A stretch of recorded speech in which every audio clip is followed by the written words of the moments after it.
Hello everyone, this is Moot, and welcome to our Worm Unlimited Worm Online tutorial series. I'm on the Mythmore server, and today we're going to be talking about survival, specifically how to actually make food. So we're going to make two different dishes today. The first dish for the noobs, you start off with a pottery bowl, and we're going to learn how to make a stew. And then for the slightly more advanced, we're going to create a frying pan, or we already created a frying pan, and we're going to learn how to make meals. Meals are going to be the long-term benefits for eating. They give you more nutrition. As we know, nutrition correlates with the amount of skill gains, and since Worm is all about skill gain, you're going to want more nutrition. Now, here's a caveat for today. When you log off the server, and if you have food in your inventory, when you log off, it decays at an exponential rate. So don't log off with food in your inventory, or you're going to come back with damaged food. With that, let's begin. What you're going to do is you're going to make a fire, like so, campfire. You're going to open the fire, either right click to open or highlight and push the open button. And you're going to go ahead and put your frying pan or your pottery bowl in there. Get the pottery bowl nice and warm. I already have some food cooking, so we don't have to wait, but I'm going to go out here. We're going to find a grassy field, and we're going to start foraging. Foraging is going to look for different berries and what have you, vegetables, things like that. Now you can right click on the tile and you can click forage. Okay. Oh, I just found one, and these tiles reset, I believe, every server reset or 24 hours. It looks like I found a rose seedling. Well, I can't eat that. I'm looking for a berry. I'm looking for some sort of vegetable. Now, if you don't want to right click, you can highlight the tile like we have before. Right click the tile and then click forage down here. Or if you're like me, bind G forage. I love using hotkeys. And you just go around and you push G. I found a pumpkin. Okay, that's picked clean. Oh, here's another one. And we can go ahead and queue up all these different actions. Well, it looks like I found a potato. I found a pumpkin. That's perfect for me. So I found a potato. I found a pumpkin. Now, you can make stew from putting two berries together, such as strawberries or lingonberries or blueberries, but I prefer to use meat and fish and a crop, so like a crop like potato or veggie or stuff like that. So how do you get meat? Well, fortunately for us, we have this guy here. Oh, hey buddy, my young hen that I found, and I'm gonna target him. You target. Oh, I have really bad internet connection tonight. Comcast for the win, I guess.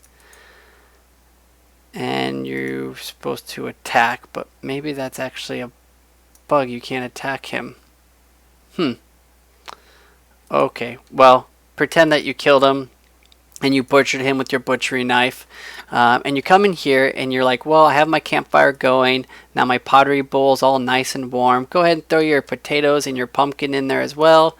So you're going to throw your pumpkin, your potato, and you're going to put your meat in there too. Go ahead and just throw your meat in there, and as your meat's warming up, now you can put this all inside the pottery bowl or the frying pan. It'll warm up together, but you can also do it individually so that you don't have to wait for it all to warm up. And things warm up a lot slower in a campfire than they do a forge.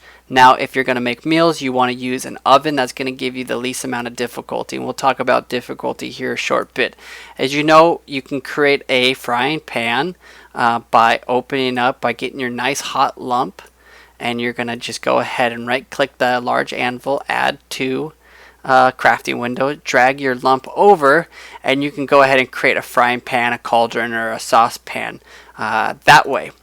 So that's how you create a frying pan, but we are more interested in creating stew, right? So here's your pottery bowl. It's nice and glowing hot. The pumpkins aren't hot enough, but you just go ahead and place your meat, place your one vegetable in there, and if you examine it, okay, right, go, there it goes, it was too fast. You can examine it, it'll tell you what the difficulty is here, but that was too fast. I see if I take this out. Well, that's a casserole, so you can go ahead and eat the casserole, and you can see it's too hot to eat. You need to actually cool it down a little bit.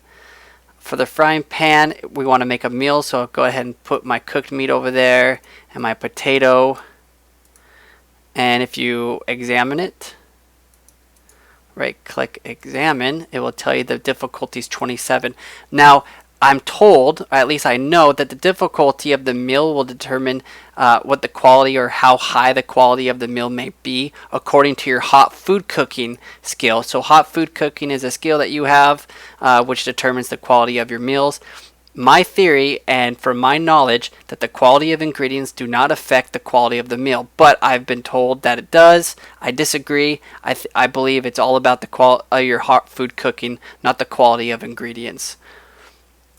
So you put it will create a meal here. We'll watch it. The oh, there goes the meal, and it's 2.7 quality, but it's too hot to eat, right? So what you need to do is actually take it out of the fire and just put it on the ground for a little bit. Okay. Drop on ground, and you can just wait for them to cool down. And as you're waiting for them to cool down, you don't want them too cool, you want them to be hot. When you eat a meal, you want it to be hot. Not searing hot, that's too hot. You can't eat that, but when it's hot. And the reason why is because you actually get more nutrition from a hot meal than a cold meal. So, to wrap it up, we can create a stew when you first start off. It's easy to ascertain. Or casserole for this model because it's a meat and a fish, but a stew would just be berries, or a casserole with meat and a fish, meat, fish, and a potato or a veggie or pumpkin. Check the Wormopedia for that. It's awesome. To create a meal, which is going to be the long-term benefit, you're going to put the same ingredients of meat and a crop inside a frying pan. And the meals for the long term will get you up to 100% nutrition, which is what you really, really are looking for. That kind of covers it for us today. If you have any questions, go ahead and post in the comments below, or send me a text on the Mythmore server, or a personal message, and yeah, I'll answer any questions. Thanks for watching.